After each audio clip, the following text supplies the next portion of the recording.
તારીખ 16 જુલાઈએ શહેરના 3 અલગ અલગ સ્થળોએથી નીકળનારી રથયાત્રાને લઈને જિલ્લા પોલીસ વડા અક્ષયરાજ મકવાણાના અધ્યક્ષસ્થાને શાંતિ સમિતિની બેઠક યોજાઈ હતી। બેઠકમાં હિન્દુ અને મુસ્લિમ સમાજના આગેવાનો, વિવિધ વિભાગોના અધિકારીઓ તેમજ આયોજકો ઉપસ્થિત રહ્યા હતા। બેઠક દરમિયાન રથયાત્રાના રૂટ, ટ્રાફિક વ્યવસ્થા, સુરક્ષા સહિતના વિવિધ મુદ્દાઓ પર વિસ્તૃત ચર્ચા વિચારણા કરવામાં આવી હતી।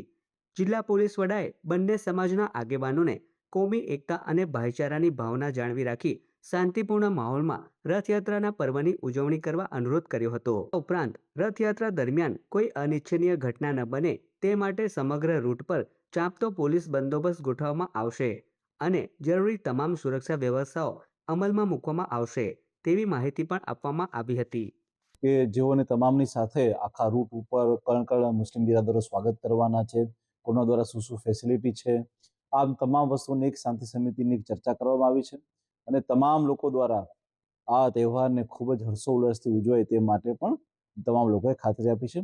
આ સિવાય પોલીસ પ્રત્યેની જે ભાવના હતી એ તમામ લોકોએ વ્યક્ત કરી છે અને પોલીસની જે પ્રિપેરેશન જે છે એ તમામ અમારી BDDS team, QR team, LCB, એસઓજીની ટીમ અને મોટી સંખ્યામાં અમારા ડીવાયએસપી, પીઆઈ અને પીએસઓની ટીમ દ્વારા આજના દિવસે પણ ફ્લેગ માર્ચ છે અને ત્યારબાદ જે છે આવતીકાલે અમારા દ્વારા ફ્લેગ માર્ચ અને 16મી તારીખે ભગવાન જગન્નાથની એકચ્યુઅલ રથયાત્રાના દિવસે પોલીસ દ્વારા કયા પ્રકારની પ્રિપેરેશન છે એ તમામ વસ્તુઓ જે છે લોકોને જાણ કરવામાં આવી છે।